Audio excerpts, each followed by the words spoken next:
Hello there, Leo. I'm the Scorpio Stellium. I decided to get a little up close and personal for this reading for November 22nd. We're going to take a look at what's going on in your week. At the end, we're going to do a pick a card for what message you specifically need to hear. I'm going to make that a little more personal for you.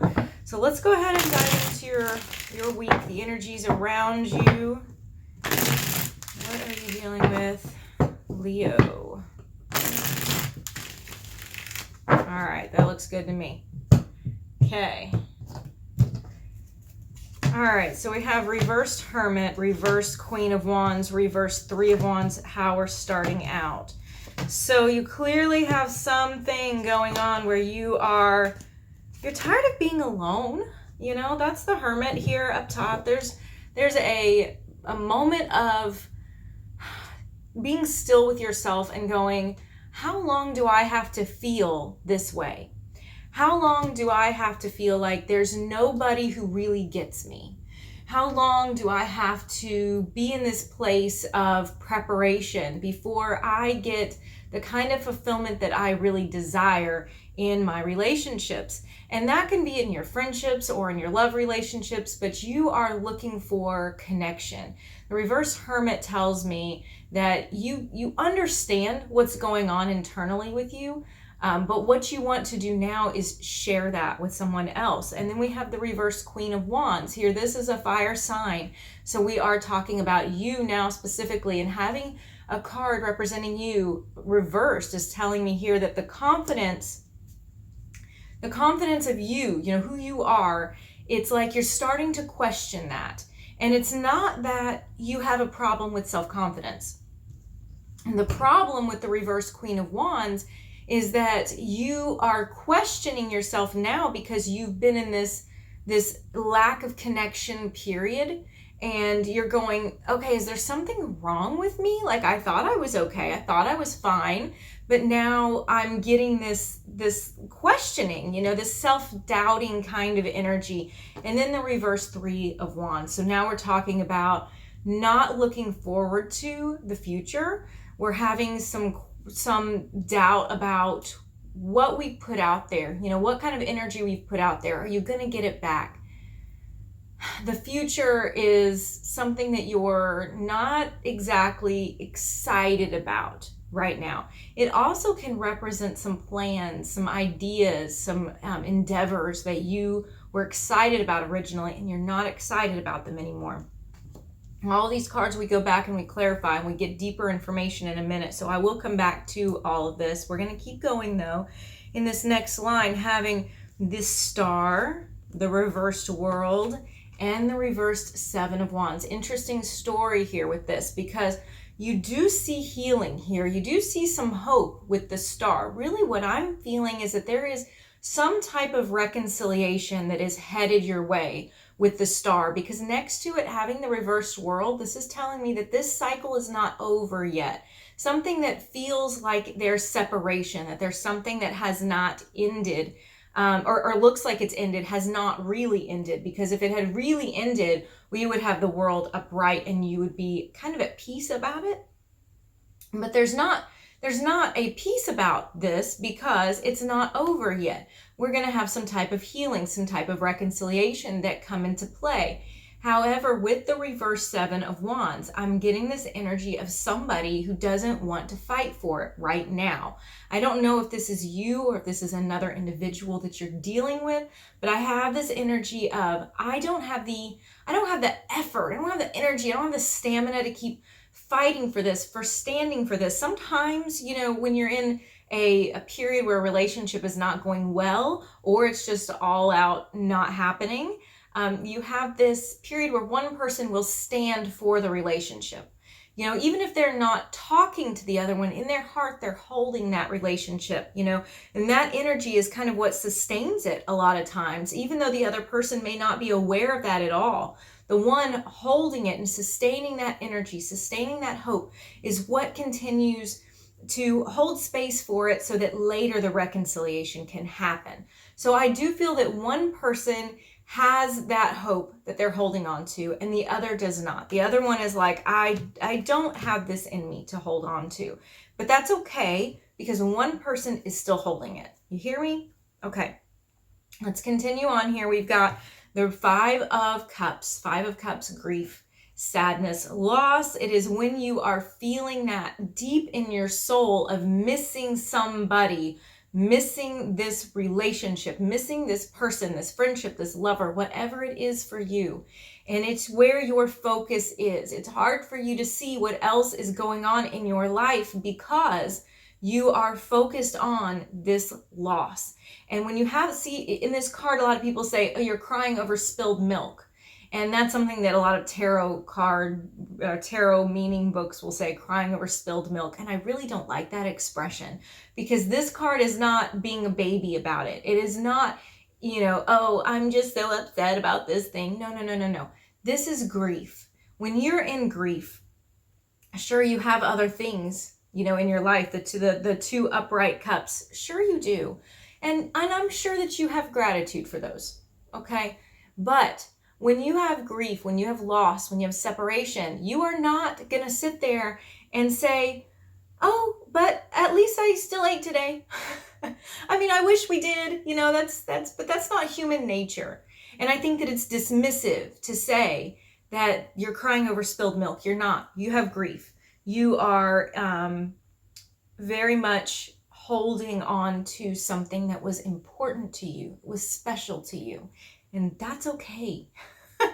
The Scorpio in me says that's okay. All right. Of course I would, right? All right. And then we have the reversed Seven of Pentacles. This is because you feel like you didn't get what you put into it. It was not reciprocated. What you invested in didn't come back to you. And now we have the Empress at the end of it. And I am kind of excited to see that because you have these little glimpses of hope in this reading. And I shouldn't say little, they're very powerful hope, glimpses of hope. The Star and the Empress, they're major arcana. They're both upright. They are both these beautiful feminine figures on there. And femininity is about bringing life to something, okay? It's about putting fresh air into something. I mean, what does the feminine do? It gives birth, right? It makes things happen. All the women are like, amen, I make things happen. That's what it is. So the Empress is talking about giving birth to, creating something. So there is something that whatever you are dealing with your grief, your sadness, you're tired of being alone, period, all of that inside of you, something is being incubated, okay? Something is being gestated.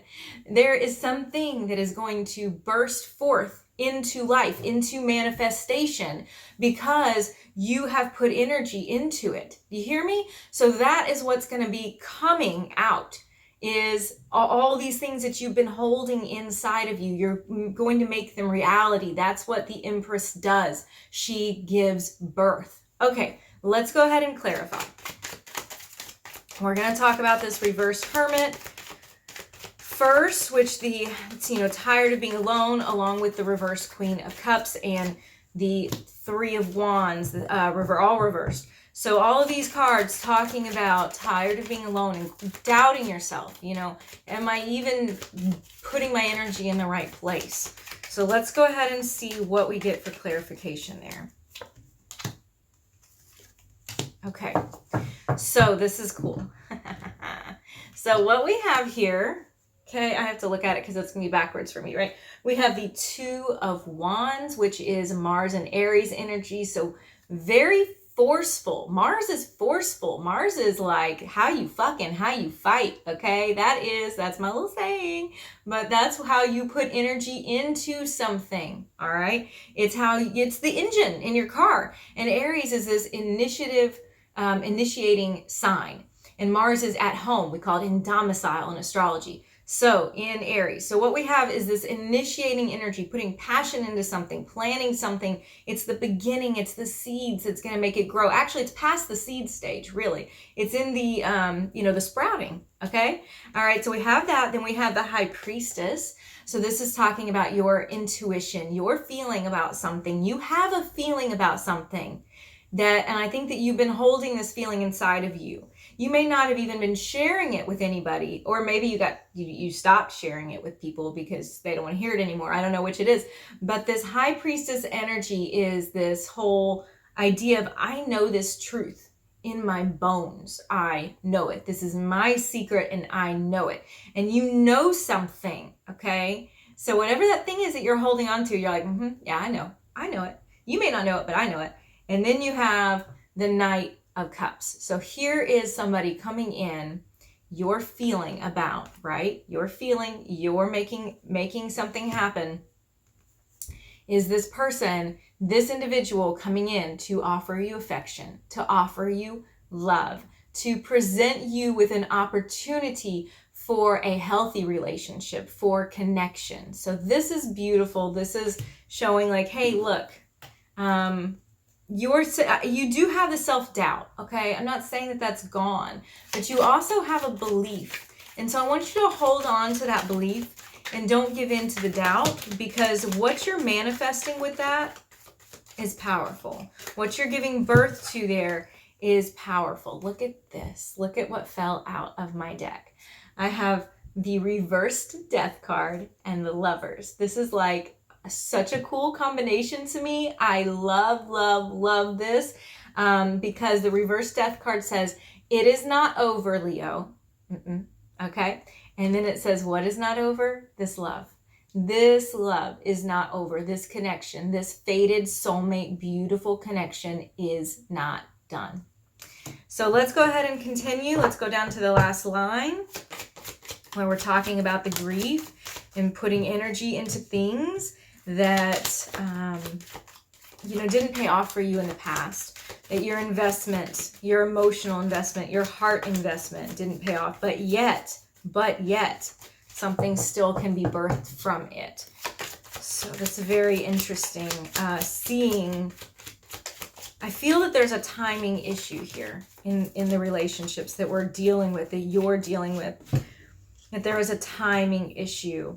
So first we have the reverse Magician, reverse Nine of Cups, talking about somebody that was not mature enough, that they were about themselves too much. They were too focused on their life to really reciprocate what you were giving.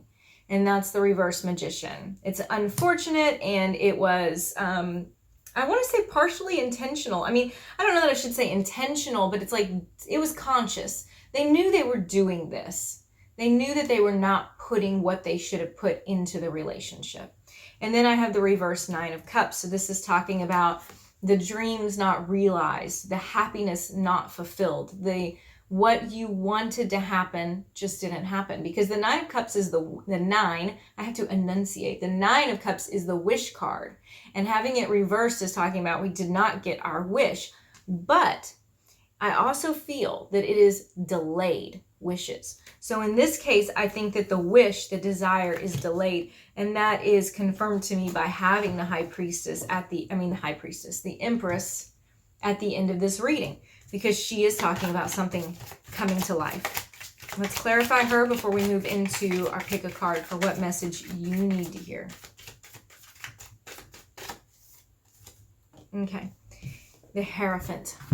The Hierophant, however you say it, is commitment, okay? It's commitment. This is what you're birthing. This is what you're bringing. This is what you're manifesting. You're manifesting commitment. The commitment that you didn't get. The commitment that you want. Here it is. Okay, so let's go ahead and do your pick a card, what message you need to hear. If you enjoyed this reading while I shuffle, I would appreciate it if you would comment, say hello to me, introduce yourself. I always appreciate that. And of course, if you want to subscribe and see me again, you do your thing. But at least, wave and say hi. Tell me what this reading meant for you, if it manifests or if it resonated with you. I'd love to hear that. Okay. Messages for Leo. Card 1, 2, and 3. 1, 2, and 3. So you know how to pause, so I'm going to jump right into it. So this is what your message is if you chose card number 1. I have the reverse Page of Swords. This is talking about a lack of communication. The Page of Swords is a very communicative card. It's a very talky, chatty card. And having it reversed is saying you're not getting the communication. So if you're asking, is this going to be this week? Am I going to hear from this person this week? It's not going to be this week. Okay, and I've given you a lot of hope in this reading, and that's good, but what I'm going to tell you is it's not yet. So hang on, don't get too excited. It's also talking about words that are being spoken back and forth this week. You may be dealing with some childish behavior. So don't let the other people suck you into that, because that's very easy for all of us to do, right? And then for card number 2, we have the reverse 6 of Wands. There is going to be some type of fall from some type of slight on your reputation, some type of slight on your person this week. And so I tell you this so that you can be very, very careful and hopefully avoid it. So I would maybe not even post anything on social media, right? Maybe be very quiet at the lunch table at work, making sure that you are not digging yourself any kind of hole, because this can definitely sneak up on you. This 6 of Wands reversed, where some reputation thing happens, and it's not necessarily a major thing, but it's something that I would hopefully help you avoid. So I'm going to warn you of it. That's the whole point of tarot, right? It's not to just be like, oh, this is my fate. That's what it is. It's to see what's coming so that we can change things that we don't like. And then for card number 3, Judgment. Judgment is all about something coming back to life, right? It's all about this thing that's rising up from the dead, this thing that we thought was over, this thing that we had abandoned hope for, and now it's been called up, right? It's very biblical here, Judgment, called up out of its grave, but it's funny because it is about things that are seemingly hopeless coming back. So that's your card if you chose card number 3. But thank you for watching, Leo. I appreciate you being here. I'll see you again next week.